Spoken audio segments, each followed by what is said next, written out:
In this video, I'm going to go through some of the basic settings that I toggle in Power BI Desktop whenever I start a new project. We'll go through each one of them and note which ones are essential, what they do, and why I choose to toggle them in the first place. All of that and more, so without further ado, let's jump in. Power BI Desktop, at least from my perspective, is one of those tools that is easy to get into, but really hard to master. When you boot up Power BI Desktop for the first time to create your first report, you'll find that everything just sort of magically works. Your different tables of data somehow knows the correct relationships between each other.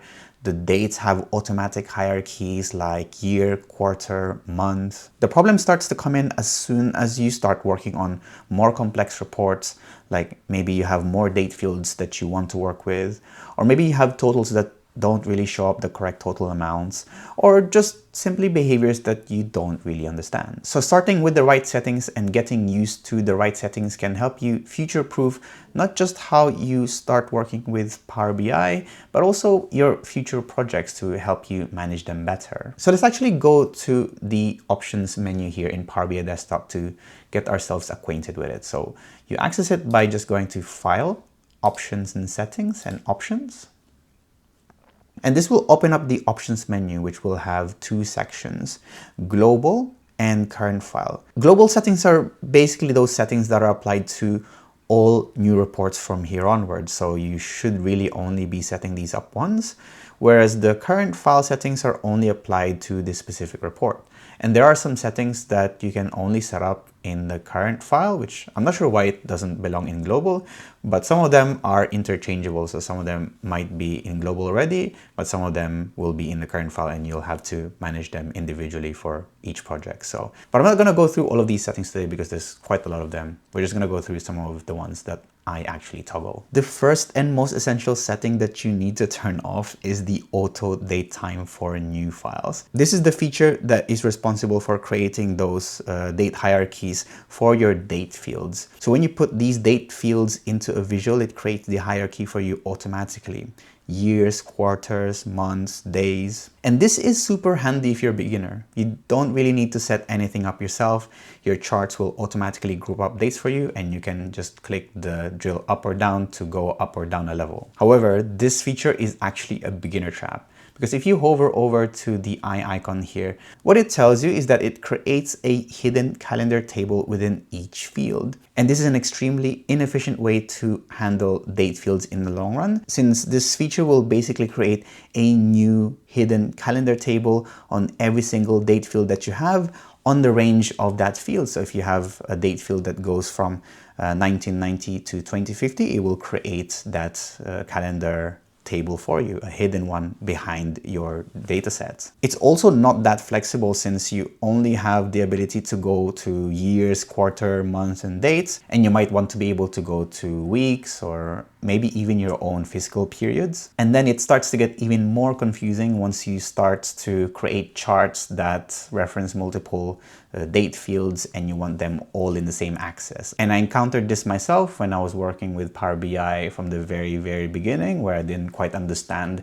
why my hire dates and leave dates, for example, can be in the same chart. So if you're working with really simple reports, this is a really great way to get you started and get your feet wet in Power BI. And my usual recommendation here is to always turn off this feature and create your own calendar table, which I've covered already in one of my videos, just because it's the most efficient and best practice way to handle calendars and dates in a semantic model. And the next thing that I toggle, and I don't actually know if this is controversial, is under privacy settings, the privacy levels. I always set this setting to ignore. And this setting is specifically around data source privacy and how they are treated and isolated. Now, in theory, this is a really great idea because the idea of being able to mark certain data sources with a higher privacy level setting based on their confidentiality is, or it should be, best practice. However, in reality, at least from my experience, it's not so simple. The issue starts to arise when you try to combine data from different privacy levels. You get some unknown or unexpected errors that eventually resort to putting all the privacy levels of all of my data sources to the same level to fix this issue. This doesn't mean that I put my data at risk, because there are many different ways now that you can protect your data when working with Power BI, either in the desktop or in the service. If you absolutely have to share Power BI files, you can share them as a .pbit instead, which only stores the structure of your semantic model, not the data itself. However, the most recommended way that you share your reports and semantic model is through the Power BI service. You can control who has access to those dashboards or semantic models and what they can do with those semantic models via the Power BI service. You can even go further by using row-level security, which is a native way to hide rows of data based on user permissions, or object-level security, which also exists, but it's not really that obvious. And this will essentially hide rows or even tables of data completely for different users. So this setting I always toggle ignore. Next are the preview features, which is where the Power BI team basically dumps most of their new preview features that they want people to start adopting before they move them to GA, general availability. And I know that in this channel, I tell you guys to always be careful when it comes to using preview features, especially because they can change a lot from their preview state into the general availability state. And we know this, we've seen this with the new card visual. I sit in the happy middle camp.